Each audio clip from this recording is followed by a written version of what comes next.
will be gate crashing. From 4 p.m. until midnight is when you'll feel the pinch tomorrow and Sunday. Eskom says this is because of a shortage of generation capacity. In a statement, the parastatal outlined a number of failed generation units at various power stations. There are also numerous delays in returning generation units to service. In a nutshell, a lot of failures at our power stations and a loss of generation capacity. Sihle Zikalala has resigned as KwaZulu-Natal Premier. 3 names have been put forward as candidates to replace him. These include KZN Finance MEC Nomusa Dube, Amanda Bani and Umbali Fraser. The outgoing Premier addressed the media a little earlier in Mayville. eNCA's Lethiwe Mdluli joins us with an update. So Sihle Zikalala resigning with immediate effect. Take us through exactly what happened. Well, the Premier has officially resigned. He has basically spent majority of this media briefing talking about his time in office. You'd remember that he took office back in May 2019, and he has been in office for that time. I think it's been 3.5 years. And during his time, he has said that he's enjoyed being the Premier of KwaZulu-Natal, and he's shared how his administration has worked well together with him. You'd remember that back in 2019 when he took office, there were a lot of corruption charges that were making the rounds against the former mayor Zandile Gumede, and shortly after that in 2020 we saw the Premier having to deal with issues of COVID-19 and also the corruption charges that were laid against the government at that time. And following that in 2021 we saw the unrest and also the floods that took place back in April in the province. So it hasn't been an easy time for him in office, but he has officially resigned, and that's following the conference that was recently held here in KwaZulu-Natal. He has said that he is going to be now a member of the legislature here in KwaZulu-Natal, and he looks forward to that. And that's because he didn't make it as part of the PEC, and his resignation actually follows a meeting that was held yesterday with the PEC, where he formally informed the ANC members that he is going to be resigning as the Premier.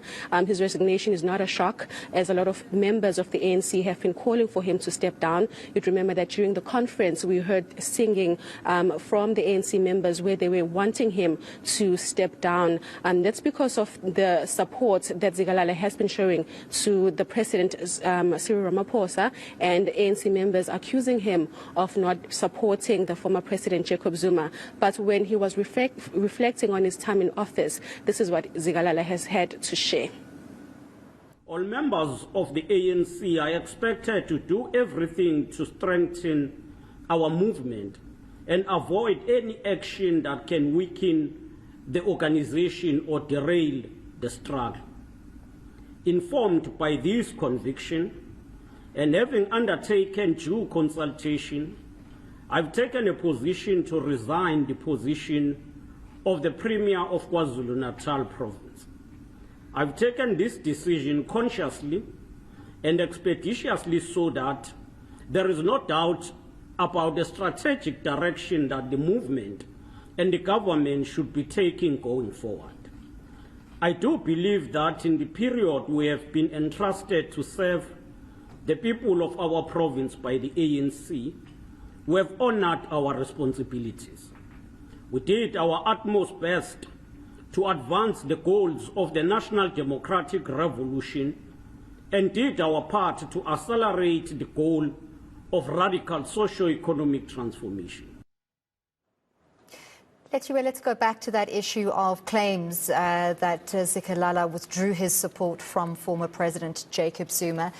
He said that that's part of the narrative around why he resigned. Tell us more. He has shared that part of the reason why he's resigning is because of the narrative that has been shared out there that he is a staunch supporter of President Cyril Ramaphosa, but he has reaffirmed his support for the former president, saying that he still supports him, and the reason why he was still working with the President Cyril Ramaphosa was because he is the Premier of the province, and that is what governments are supposed to do, especially within the ANC. ANC members work together. But of course, you'd remember that a lot of ANC members in the province province. Especially during the conference, they showed that they did not believe what he was saying in terms of him supporting the former president, saying that they see him as being an ally of Cyril Ramaphosa, and that's why he lost out on the chairperson position to Siboniso Duma with over 200 votes. Zikalala has said, though, that mainly the reason why he's resigning is because of the narrative that has been peddled against him. While speaking about his position and also reaffirming his support for the former president, this is what the outgoing premier has had to say. At a political level, there are those who have accused us of betraying former President Jacob Zuma. I wish to make it clear that I have supported former President Zuma right from the beginning, from the 14th of June 2005 until today. I've supported him as a leader and someone who has sacrificed his life for South Africa to be liberated. My support has never been personal, but organizational. At no stage have I ever tried to get a position through being associated with him. Equally, I've never badmouthed others because they didn't support him. This disputative narrative further accused myself in particular by suggesting that I've aligned myself with President Ramaphosa. And it should be noted that it is the tradition of the ANC that dictates that members must always accept and work with the elected leadership, whether they have supported the election of that leadership or not. This is a principle of the movement. Well, thank you very much, reporter Lethiwe Mdluli, bringing us that update.